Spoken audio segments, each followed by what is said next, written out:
Hey guys, so I just want to go over a couple extra things in Module 17 that we didn't get to in class for those of you that might have had trouble understanding what was in the module or those of you that just need extra examples. So the last couple of days we've been talking about perception, which is how you interpret what you've taken in as sensation. And we saw that there were two sides of it. We got the nature side and the nurture side. And yesterday we looked at the nature side with perceptual organization with things like depth perception, binocular and monocular cues, motion perception with the phi phenomenon, the stroboscopic effect. So those are all things that we're born with that help us perceive information. But today what we looked at was perceptual interpretation, which is your nurture side of how you perceive things. So your experiences can help contribute to how you interpret what you sense.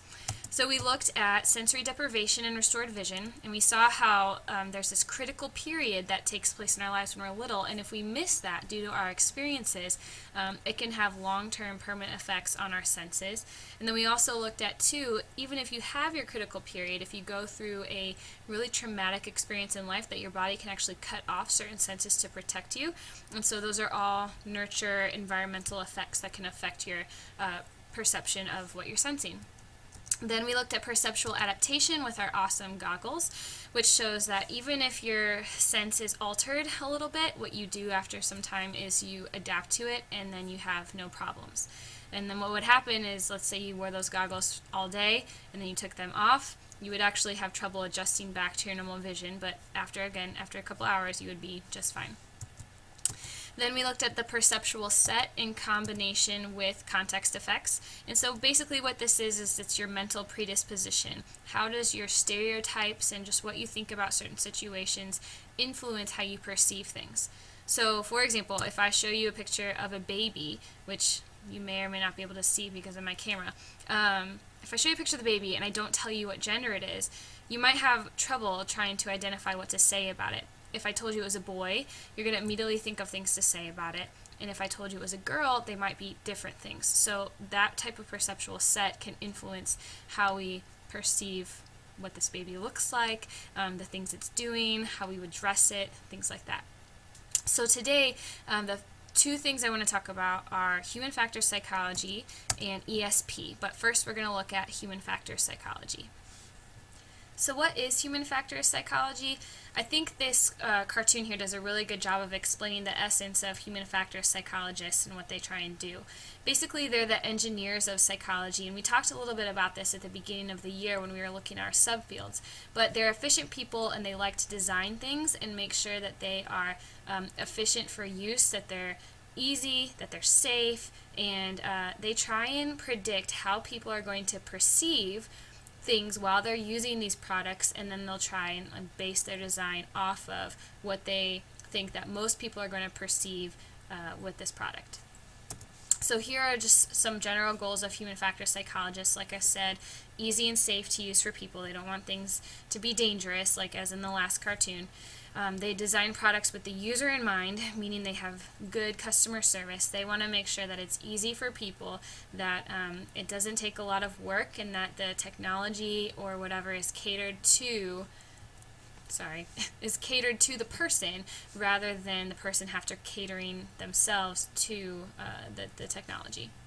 So how do human factor psychologists do this? Well, two things. One, they talk to people. So they do a lot of surveys and they go out into the real world to interview people and to collect data about how these products are working for them.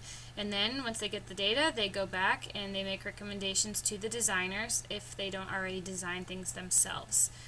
So here are a couple of subfields within human factor psychology that might interest you. One is the interaction between people and computers, and I will tell you I'm having some PowerPoint trouble now, so I really need a human factor psychologist here. So they try and again make sure that computer use is easy for people. The second type is error control. So they only specifically look at products and try and perceive and interpret, like, how are people going to make errors with this? Are they going to understand this? Are they not going to understand it? How can we make it easier? And then the third type is this product design, and these psychologists will just take an idea and design an original product for it rather than modifying already existing products. And then the last type of subfield is called ergonomics, which means that they design working environments that would be most efficient for employers to get everything they need done in. So they'll try and remove distractions. They'll try and make sure it's comfortable, but not too comfortable, so that they start getting, drowsy.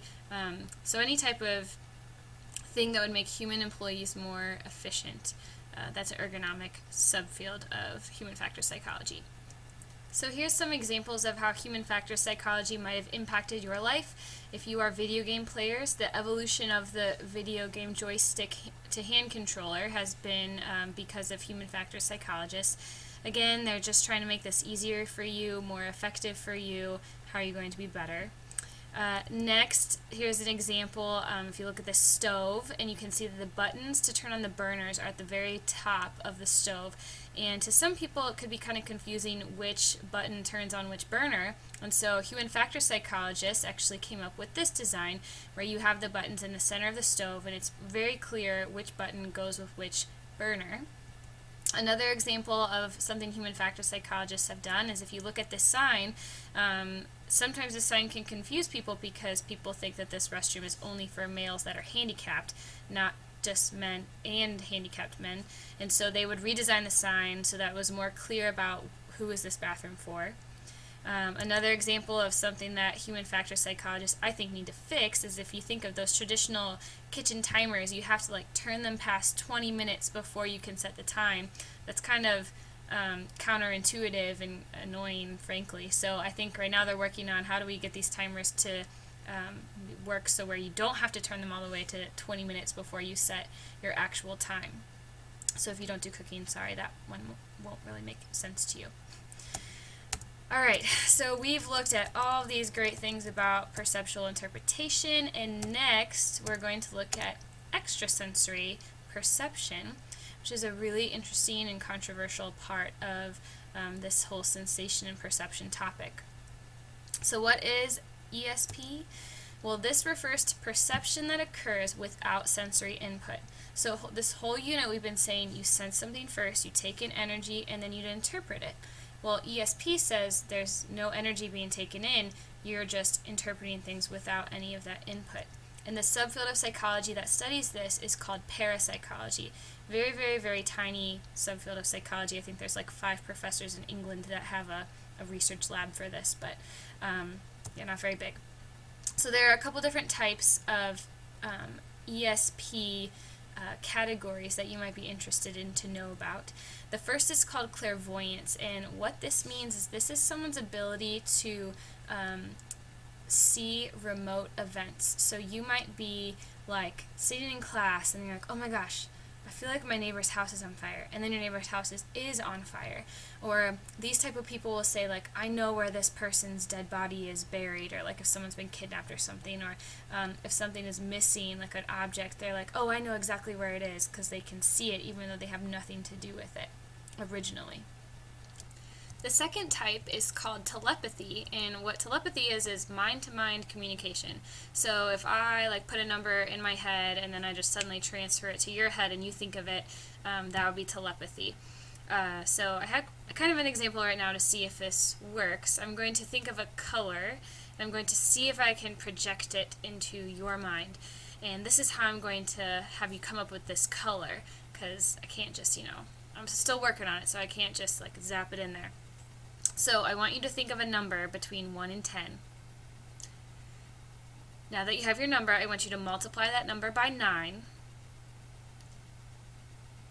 And now what you're going to do is take that number and add both of the digits together. So if your number is 19, then it would be 10. 9 plus 1 is 10. That's your number. So whatever number you get, now subtract 5. And now what I want you to do is find the corresponding letter of the alphabet with your number. So A would be 1, B would be 2, 3 would be C, 4 would be D, etc., etc. So think of your letter. And I want you to think of a country that begins with that letter. And next I want you to come up with an animal that begins with the second letter of that country,